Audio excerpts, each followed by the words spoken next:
Hello students, welcome back again.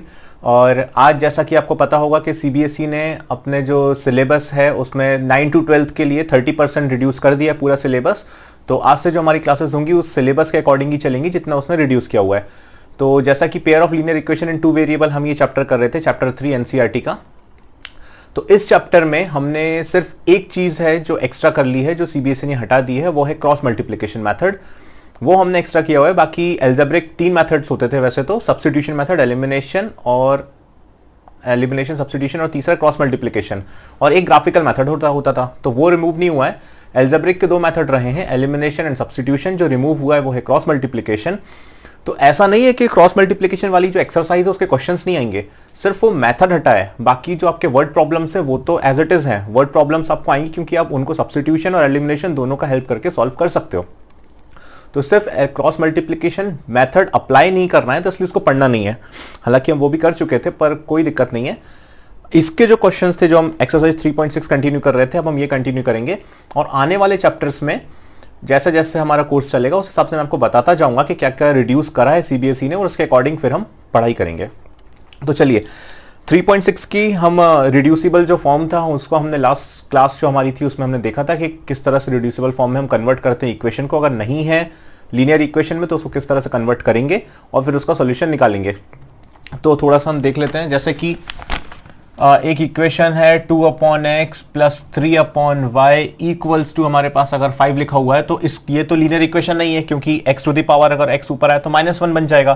तो इस तरह की इक्वेशन को जब हम कन्वर्ट करेंगे तो क्या बनता है हमारे पास, देखो हम 1/x इक्वल्स टू p मान लेते हैं and 1/y equals to q मान लेते हैं। तो जब 1/x इक्वल टू p और ये q सब्स्टिट्यूट करूंगा इसमें, तो क्या मिलेगा मुझे 2p plus 3q equals to 5। इस तरह से इक्वेशन बन जाएगी मेरी, जो कि लीनियर फॉर्म में अवेलेबल हो जाएगी। इससे पी क्यू की वैल्यू निकाल के पी और क्यू वापस यहां सब्स्टिट्यूट करेंगे और एक्स और वाई फिर निकाल लेते हैं। तो इसके हमने क्वेश्चंस भी करे थे लास्ट क्लास में। 3.6 एक्सरसाइज के फर्स्ट वाले पार्ट के 8 क्वेश्चंस थे, तो वो हमने देखे थे। आज हम इसके वर्ड प्रॉब्लम्स देखने वाले हैं, जो कि बहुत इंपॉर्टेंट है आपके एग्जामिनेशन के पॉइंट ऑफ व्यू से। और ये पेपर में आपको 4 मार्क्स में पूछे जाते हैं, बोर्ड एग्जाम की बात कर रहा हूं। तो आप देखिए इसको ध्यान से। पहला क्वेश्चन हमारा डाउनस्ट्रीम और अपस्ट्रीम बोट वाला क्वेश्चन है। तो इसको थोड़ा पहले कंसेप्ट समझ लेते हैं।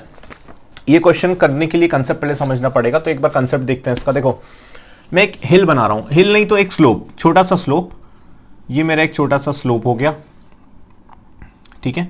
अब इस छोटे से स्लोप पे एक ये रिवर है, ठीक है, ये रिवर फ्लो हो रही है। ये मेरी रिवर के अंदर ये वाटर फ्लो हो रहा है, ठीक है। और इस रिवर में यहां पर एक बोट रखी है। इस बोट में एक पर्सन बैठा हुआ है जो कि इसको रो कर रहा है, ठीक है। ये पर्सन इस बोट को रो करेगा। अब इसमें 2 कंडीशन होती हैं इस टाइप के क्वेश्चंस में। आप हमेशा क्या करेंगे, 2 चीजें पूछता है वो आपसे इस टाइप के क्वेश्चन में। एक speed of boat in still water और speed of flow of water, मतलब जो वाटर के बहने की स्पीड है वो पूछेगा। तो वो 2 तरह की चीजें पूछते हैं, उन 2 को आप क्या मानोगे वो देखो। हमेशा इस टाइप के क्वेश्चंस में हमेशा आप क्या करोगे, speed of boat in still water क्या मान लोगे, x किलोमीटर पर आवर। और यही वो पूछता है, स्पीड ऑफ बोट, बोट की स्पीड इन स्टिल वाटर के अंदर क्या हो जाएगी, x किलोमीटर पर आवर। या तो एक चीज पूछता है वो कि बोट की स्पीड क्या होगी पानी में रो करते टाइम। दूसरी चीज पूछता है speed of water current. Water current का मतलब flow of water, water flow कर रहा है तो वाटर करंट ही तो कहलाएगा। स्पीड ऑफ वाटर करंट आपसे पूछेगा तो आप उसको क्या मान लोगे, y किलोमीटर पर आवर। या फिर सिंपल पूछ लेगा speed of current. Speed of current यहां पे क्या होता है, क्योंकि फ्लो होता है वाटर का, तो यहां पे वो फ्लो ऑफ वाटर की स्पीड पूछ रहा है, तो उसको अपन मान लेते हैं y kilometre per our.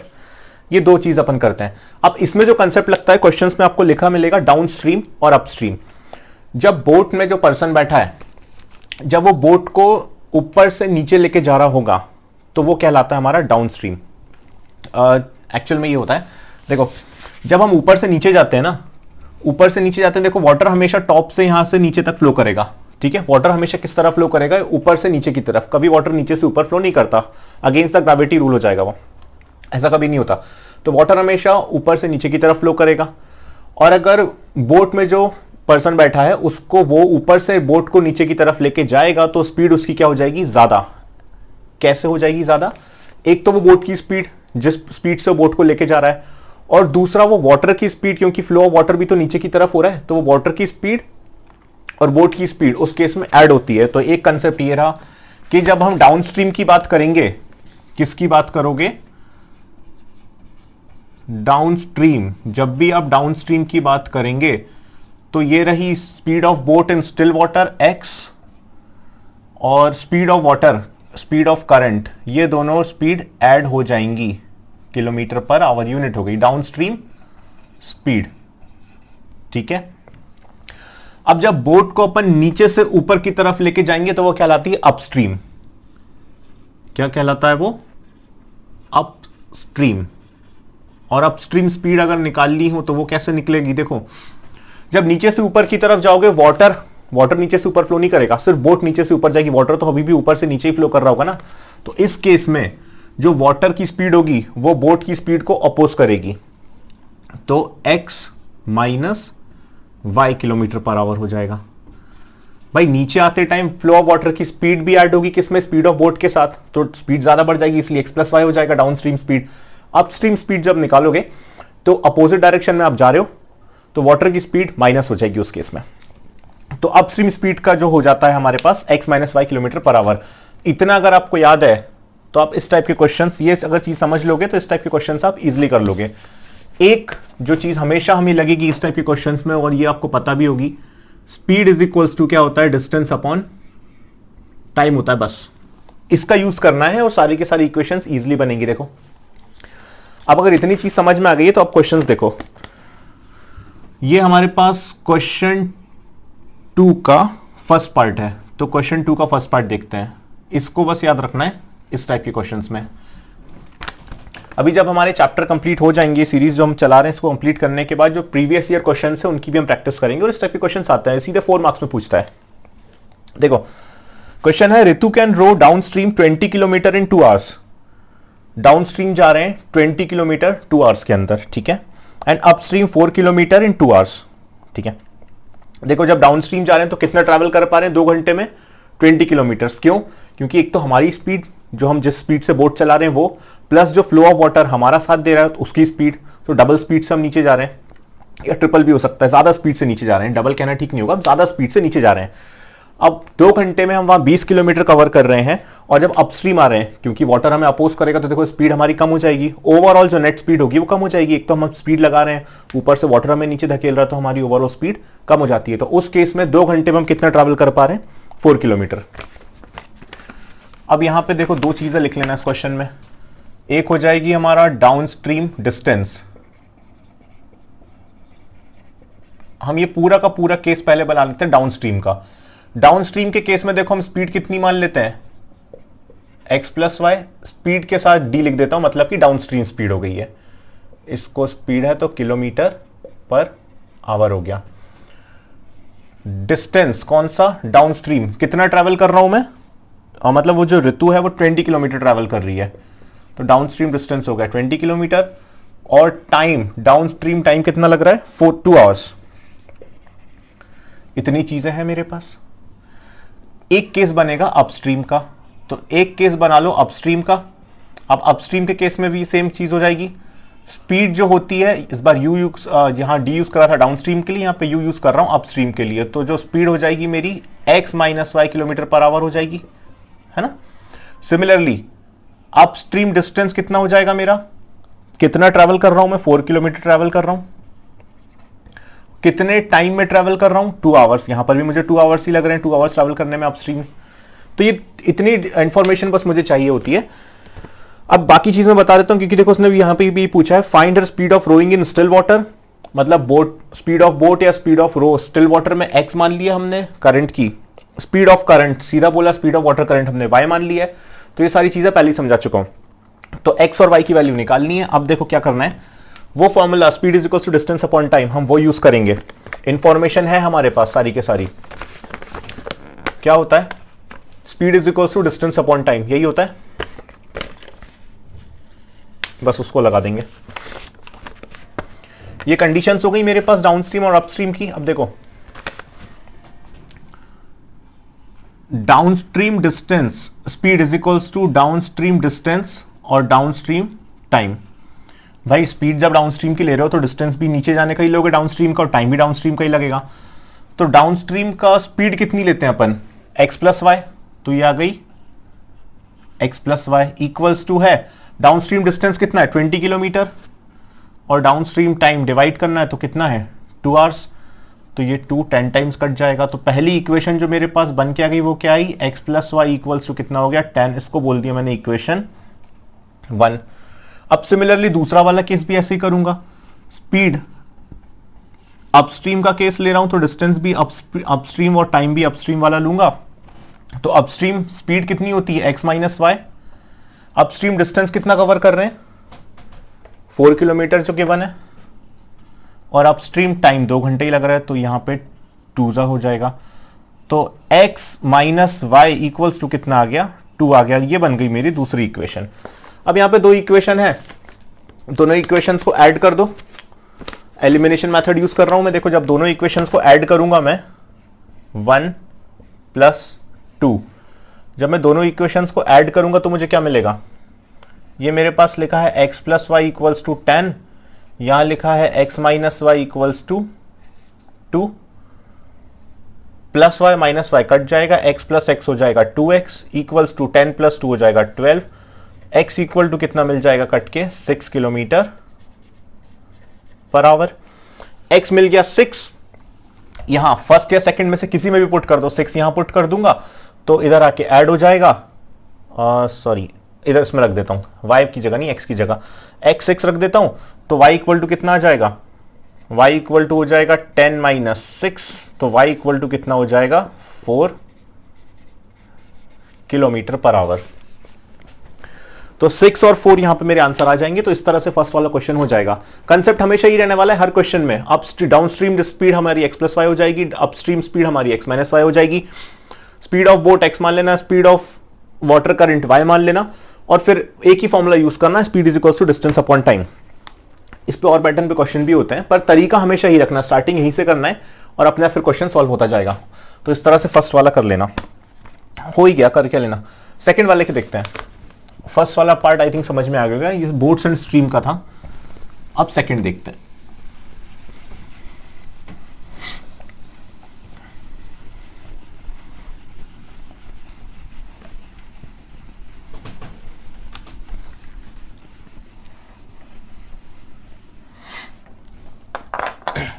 Second देखो, 2 women and 5 men can together finish an embroidery work in 4 days.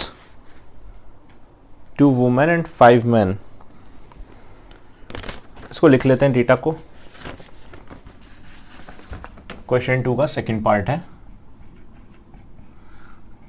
2 women और 5 men ये दोनों मिलके काम कर रहे हैं। कितना, 2 women and 5 men can together finish an embroidery work in 4 days। कितने दिन में काम खत्म कर रहे हैं 4 डेज में। 1 वर्क, एक वर्क कर रहे हैं ना, एन एम्ब्रॉयडरी वर्क। अब वो वर्क कोई भी हो, वो एक पूरा काम है, जो ये एक पूरा काम 2 वुमेन एंड 5 मैन मिलकर 4 डेज में कंप्लीट कर रहे हैं। इसके बाद सेकंड वाला दिया हुआ है इसका part, 3 women and 6 man can finish it in 3 days. अब अगर 3 वुमेन और 6 मैन ये लोग साथ मिलके काम करें तो काम कितने दिन में हो जाएगा, 3 डेज में कंप्लीट हो जाएगा। वर्क तो वही है, वर्क चेंज नहीं हो रहा है, जो एम्ब्रॉयडरी वर्क यहां पे हो रहा था वही वर्क यहां पे हो रहा है, बस यहां पे एक मैन और एक वुमेन बढ़ा दिए तो काम 3 डेज में खत्म हो रहा है। बाकी यही हमारे पास कंसेप्ट है। अब क्या बोल रहे हैं, find the time taken by 1 women alone to finish the work and also taken by 1 man alone. अब वो ये बोल रहे हैं कि अगर एक सिंगल वुमेन इस काम को करे, ये जो काम है ना एम्ब्रॉयडरी वर्क, इस सिंगल काम को अगर एक वुमेन करे तो कितने टाइम में कंप्लीट करेगी, कितने डेज में कंप्लीट होगा, और अगर सिंगल मैन खत्म करे तो कितने डेज में कंप्लीट होगा। तो मैं मान लेता हूं अगर इस काम को 1 वुमेन कर रही है तो मैंने मान लिया कितने x डेज में कंप्लीट कर रही है, जो पूछते हैं उसी को हम वेरिएबल मान लेते हैं। 1 वुमेन x डेज में कंप्लीट कर रही है। सिमिलरली अगर इसको 1 मैन कंप्लीट करेगा तो कितने डेज में, y डेज में कंप्लीट कर रहा है।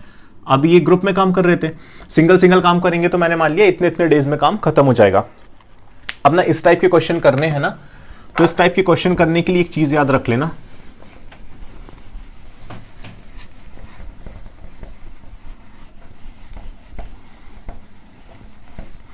इस टाइप के जो क्वेश्चन हैं इनको करेंगे हम कैसे, देखो मैन पावर, क्या मैन पावर, मैन पावर मतलब कि कितने लोग यहां पर काम कर रहे हैं वो, इनटू डेज कितने दिनों तक काम कर रहे हैं। जब नंबर ऑफ मैन हमें पता चल जाए और वो कितने दिनों तक काम कर रहे हैं, उनका प्रोडक्ट जो होता है वो हमें क्या दे देगा, वर्क दे देगा कि वर्क कितना हो रहा है। बस इसको याद रख लोगे तो इस टाइप के क्वेश्चंस कंप्लीट खत्म कर लोगे। Man into days equal to क्या समझ लो, वर्क। ये एक्चुअल में कोई फॉर्मूला नहीं है, बट इसको करने के लिए कंसेप्ट याद रखना पड़ेगा। नंबर ऑफ मैन्स कितने लग रहे हैं काम करने के लिए, इनटू नंबर ऑफ डेज कितने दिन में काम कर रहे हैं, वो कितने दिन तक कर रहे हैं। तो इनका प्रोडक्ट जो देगा हमें क्या दे देगा, कंप्लीट वर्क दे देगा, कंप्लीट वर्क। ठीक है, बस अब देखो यहां पे हमने वन वुमेन ने हमने माना कि एक्स डेज में काम कंप्लीट कर रही है और वन मैन कितने वाई डेज में काम कंप्लीट कर रहा है। ठीक है,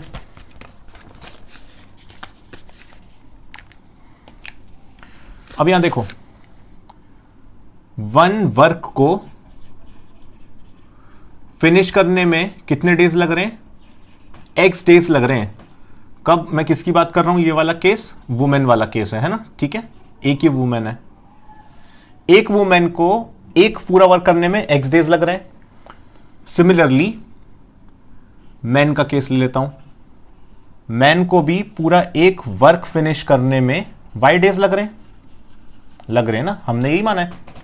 अच्छा, एक दिन में कितना काम, पूरा काम एक्स डेज में कंप्लीट हो रहा है, एक दिन में कितना काम होगा, 1/x वर्क हो जाएगा 1 डे में। ये x यहां इधर डिवाइड में आ जाएगा और यहां पे 1 बच जाएगा। तो एक वर्क एक्स डेज में कंप्लीट हो रहा है, एक दिन में कितना 1/x वर्क कंप्लीट हो जाएगा। सिमिलरली मैन का भी केस बनेगा, 1 डे में कितना 1/y वर्क कंप्लीट होगा।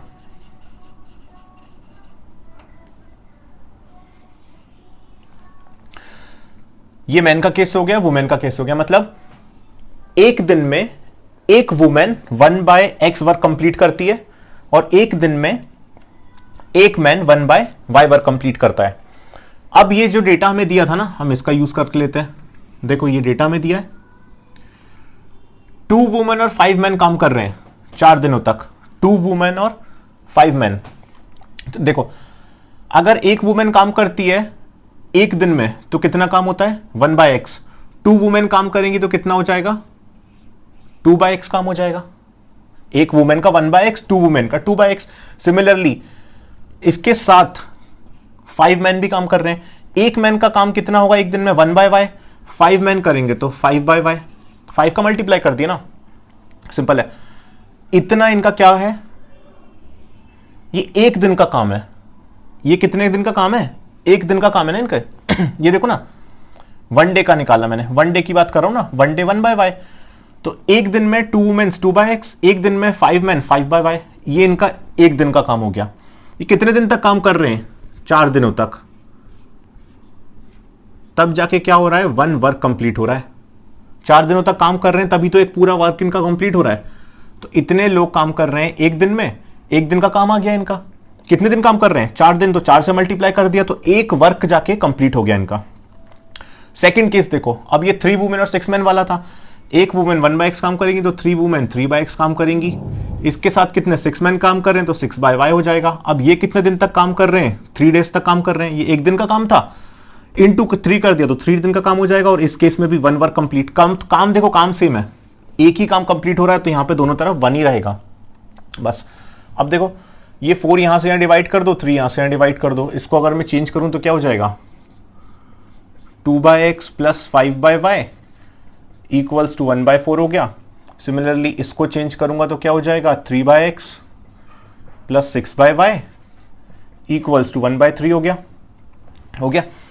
अब ये मेरे पास रिड्यूसिबल फॉर्म, इसको रिड्यूसिबल फॉर्म में कन्वर्ट कर दो। ये जो मेरे पास आया, अब मैं क्या करूंगा, लेट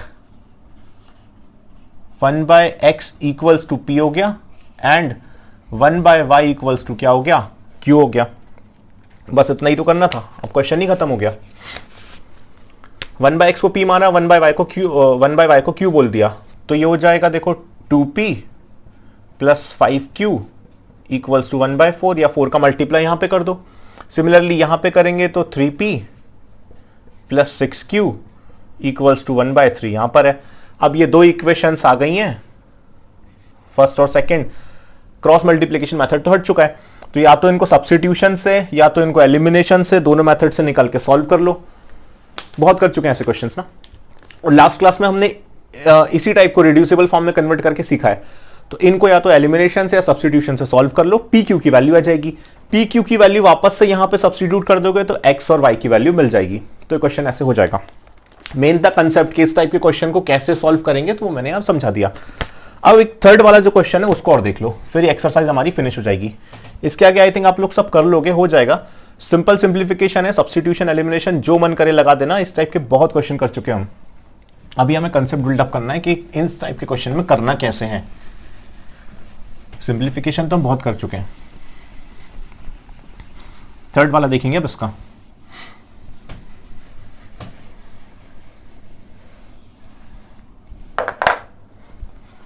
देखो थर्ड,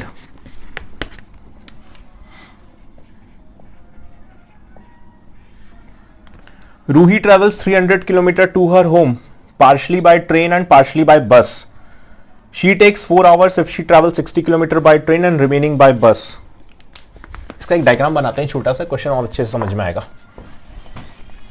इसको एक छोटे से डायग्राम से करते हैं।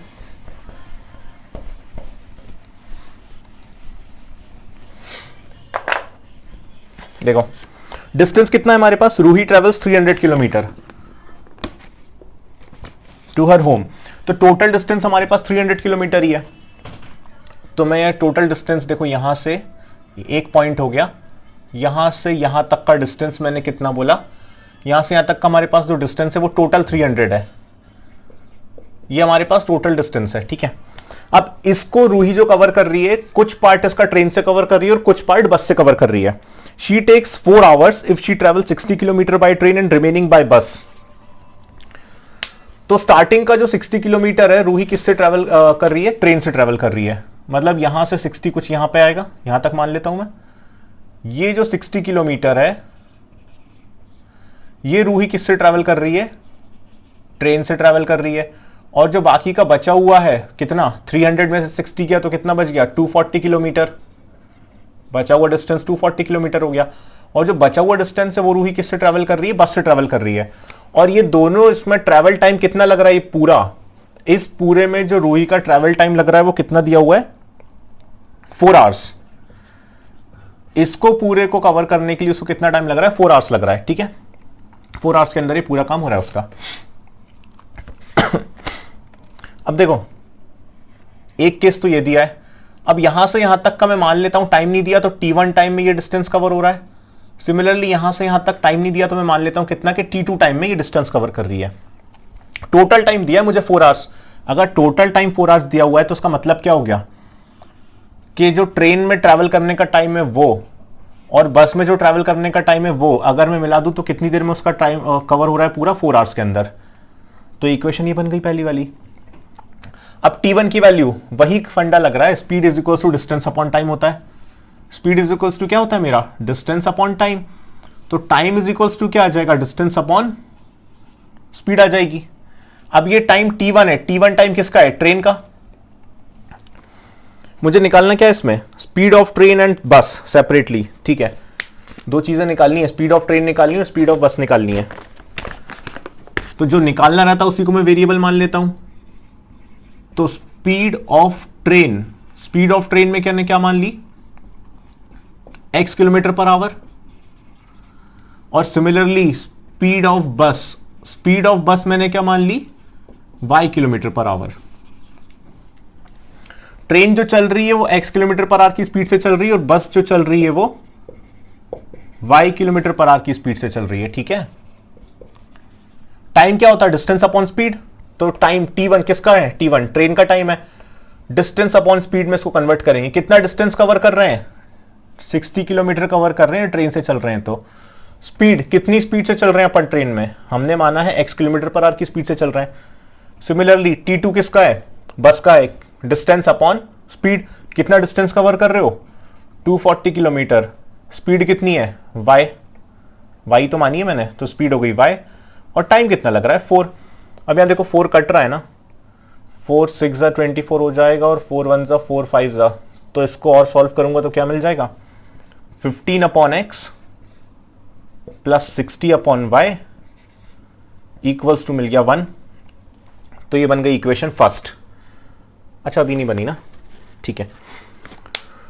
अब यहां देखो आधा केस और लिखा है, if she travel 100 kilometre by train and remaining by bus. अब 100 किलोमीटर वो ट्रेन से ट्रैवल कर रही है और बाकी बचा हुआ बस से ट्रैवल कर रही है। इतना केस समझ में आ गया होगा, उससे इक्वेशन बन गई है। अभी दूसरा देखो, ये सब हटेगा, ठीक है पूरी हटा देता हूं।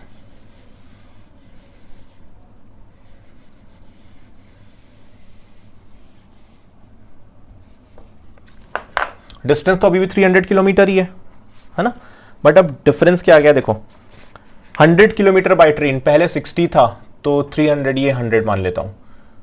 इतना डिस्टेंस ये 100 किलोमीटर, ये किससे ट्रैवल हो रहा है, ट्रेन से ट्रैवल हो रहा है। और ये जो बाकी बचा हुआ है ना, कितना बच जाएगा 300 टोटल है, 100 गया तो यहां बच गया 200। बाकी बचा हुआ किससे ट्रैवल हो रहा है, बस से ट्रैवल हो रहा है। शी टेक्स 10 मिनट्स लॉन्गर, पहले कितना लग रहा था 4 आवर्स लग रहे थे, अब उसे कितना लग रहा है 4 आवर्स प्लस 10 मिनट्स, 4 आवर्स और 10 मिनट्स। अभी पूरा आवर में कर लेता हूं, तो 10 को मैं आवर में कन्वर्ट कर लूंगा, तो 4 प्लस 10 अपॉन 60 कर दूंगा तो किस में कन्वर्ट हो गया, आवर में कन्वर्ट हो गया। तो कितना हो जाएगा 4 प्लस 1 अपॉन 6, इसको सॉल्व कर लिए तो होल अपॉन 6 आ जाएगा। एलसीएम ले लूंगा, 6 4 24 प्लस 1 25 अपॉन 6 आवर्स लग रहा है इसको टोटल टाइम। कन्वर्जन किया है, वैसे टोटल टाइम 4 आवर 10 मिनट्स है, मिनट्स को आवर में चेंज करा तो 10 अपॉन 60 हो गया, कट किया 1/6 बचा, 4 प्लस 1/6 को 25/6 एलसीएम लेके सॉल्व करा तो टोटल टाइम को कितना लग रहा है अब 25 अपॉन 6। तो सिमिलरली ये तो पहला केस था, अब दूसरा केस देखो, फिर से दोनों टाइम मिला रहा हूं, ट्रेन का टाइम T1 हो गया, बस का टाइम हो गया T2, ये मिला के कितना लग रहा है इसको 25 अपॉन 6 टोटल टाइम लग रहा है, ठीक है। अब इस बार फिर से ट्रेन टाइम का क्या होता है, डिस्टेंस अपॉन स्पीड।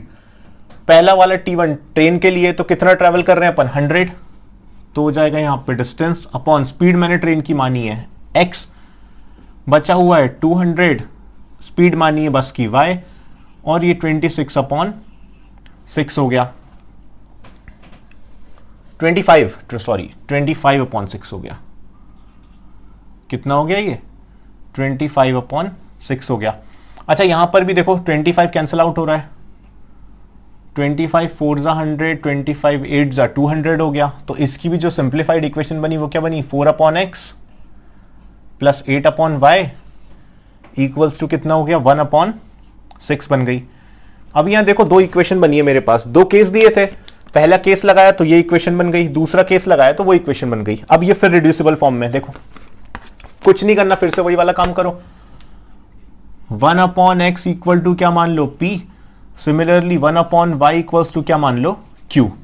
अब जब ऐसा मान लोगे तो ये 4 अपॉन एक्स और 8 अपॉन वाई, पहले ये वाली इक्वेशन निकाली थी, इसको देखो 15 अपॉन एक्स है तो ये 15P plus 60Q equals to दे देगा 1। सिमिलरली यहां पे रखोगे तो 4P plus 8Q equals to दे देगा मुझे 1 अपॉन 6। ये आ गई इक्वेशन 1, ये वाली आ गई इक्वेशन 2। अब कुछ नहीं बचा क्वेश्चन में, वापस से या तो सब्स्टिट्यूशन लगा लो या एलिमिनेशन लगा लो और दोनों क्वेश्चंस को सॉल्व कर लो, आंसर आ जाएगा मेरा। दोनों इक्वेशन को सॉल्व कर लो, P और Q मिल गए, दोनों इक्वेशन को सॉल्व करोगे, या तो सब्स्टिट्यूशन लगा लेना या एलिमिनेशन लगा लेना, एलिमिनेशन सब्स्टिट्यूशन लगा सॉल्व करो, P और Q मिल जाएंगे। P Q की वैल्यू यहां पे P रख दो, यहां पे Q रख दो तो X फिर मिल जाएगा। देखो फिर वापस से X मिलेगा, कैसे मिलेगा 1 upon x equal to P है तो 1 अपॉन P इक्वल टू कितना हो जाएगा X। Similarly 1 upon Q equals हो जाएगा Y, तो P और Q जो यहां पे रख दोगे तो X और Y तुम्हारे आंसर आ जाएंगे। तो X जो आएगा वो स्पीड ऑफ ट्रेन हो जाएगा और Y जो आएगा स्पीड ऑफ बस हो जाएगा। इसके आगे आप कर लोगे सब्स्टिट्यूशन एलिमिनेशन, ये मेथड इनको सॉल्व करना बहुत कर चुके हैं, ये तो हम एंड पे चल रहे हैं, अब सारे के सारे एक्सरसाइज में हमने यही सब किया है। मेन था आपका कंसेप्ट डेवलप करना है कि इस टाइप के क्वेश्चंस को आप कैसे करोगे, एक ही चीज लगी हर क्वेश्चन में, तीनों के तरीके अलग अलग हैं पर काम एक ही कर रहा है, speed is equal to distance upon time. बस इसी को लगाया है सिंपल सा और हमने इक्वेशंस बनाई है और आंसर्स निकाले हैं तीनों क्वेश्चंस में। तो इस तरह से ये 3.6 एक्सरसाइज मेरी यहां पे खत्म होती है, आगे कुछ नहीं है। अब हमारे पास एक मेथड बचती है ग्राफिकल मेथड। तो नेक्स्ट लेक्चर जो होगा हमारा ग्राफिकल मेथड पे होगा, तो उसमें हम सारे के सारे जितनी ग्राफिकल मेथड के क्वेश्चन है वो देखेंगे, वो ग्राफ कैसे प्लॉट करते हैं। 9th क्लास में आपने ग्राफिकल मेथड सीखी होगी, उसी को हम थोड़ा आगे बढ़ाएंगे, थोड़ा सा बेसिक भी देख लेंगे उसका क्या होता है।